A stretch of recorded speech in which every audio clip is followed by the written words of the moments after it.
Coba kita perhatikan, setiap kali ada pekerjaan besar dalam sebuah pemerintahan, nama Ahok atau Basuki Cahayapurnama selalu tidak ketinggalan.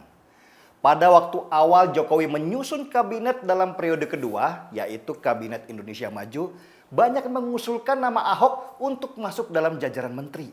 Sayangnya, undang-undang tidak memperbolehkan karena ia pernah menjadi terpidana kasus dengan ancaman hukuman maksimal 5 tahun penjara.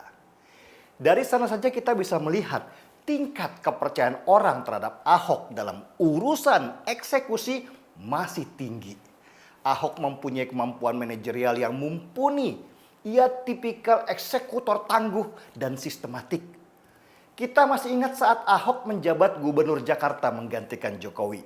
Kemampuan Ahok di atas rata-rata dalam membereskan banyak hal di Jakarta. Ia multitasking, bisa melakukan banyak hal besar dalam waktu bersamaan. Mulai dari menerima warga dengan sejuta keluhan mereka di balai kota, sampai mengerjakan proyek besar supaya Jakarta tidak banjir lagi. Dan penduduk Jakarta banyak merasakan manfaat ketika Ahok menjadi gubernur. Transportasi jadi nyaman, kemacetan juga jauh berkurang, dan kota tertata pelan-pelan. Sayangnya, Ahok tidak lama menjabat. Ia harus kalah karena warga Jakarta lebih suka pemimpin yang seiman meski kerjanya lamban. Jakarta pun kembali seperti semula, malah lebih parah karena hanya dijadikan panggung pencitraan. Jokowi yang pernah berpartner dengan Ahok saat menjabat sebagai gubernur Jakarta sangat paham cara kerja Ahok. Ahok itu seperti bulldozer. Ketika ia punya tujuan, ia tidak peduli dengan banyaknya penghalang.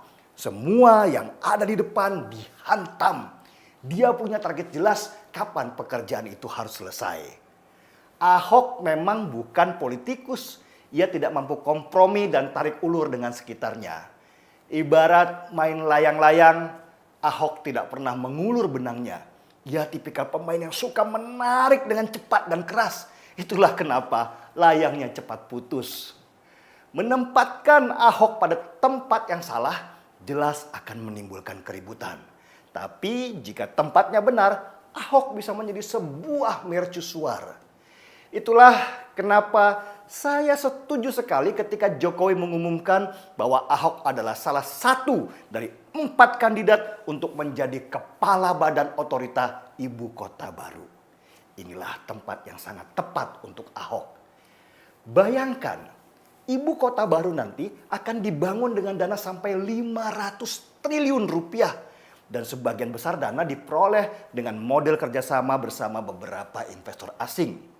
Sebagai orang yang punya dana, tentu investor-investor itu ingin dananya bisa dimanfaatkan dengan efektif. Tidak dikorupsi, apalagi dibuat pesta pora para tikus berdasi. Ini berhubungan dengan kepercayaan. Orang yang memegang mega proyek itu tentulah harus mereka yang punya pengalaman dalam mengelola kota besar. Sebagai tambahan informasi, ibu kota baru dengan luas ratusan hektar itu nanti diperkirakan akan ditempati 1,5 juta orang di awalnya. Mega proyek ini harus berhasil karena akan dilihat oleh mata internasional. Dan Ahoklah yang tepat sebagai CEO kota baru itu. Dia punya nama dan punya karya. Juga tentu investor-investor besar itu senang karena mereka tahu rekam jejaknya.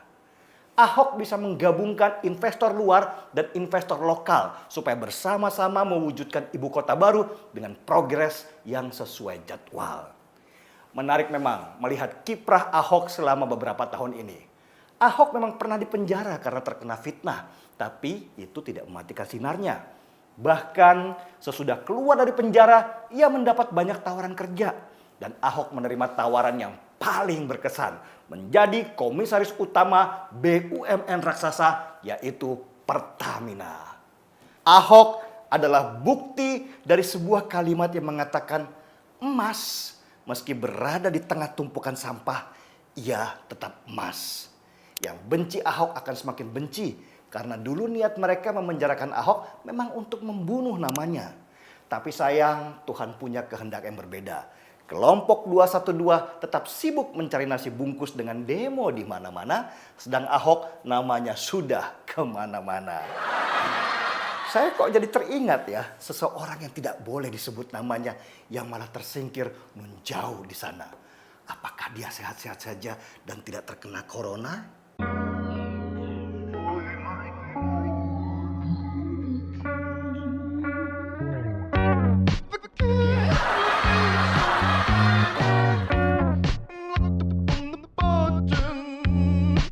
Markilang, mari kita pulang. Saya Denny Siregar, kita di acara Timeline. Saya seruput kopi dulu.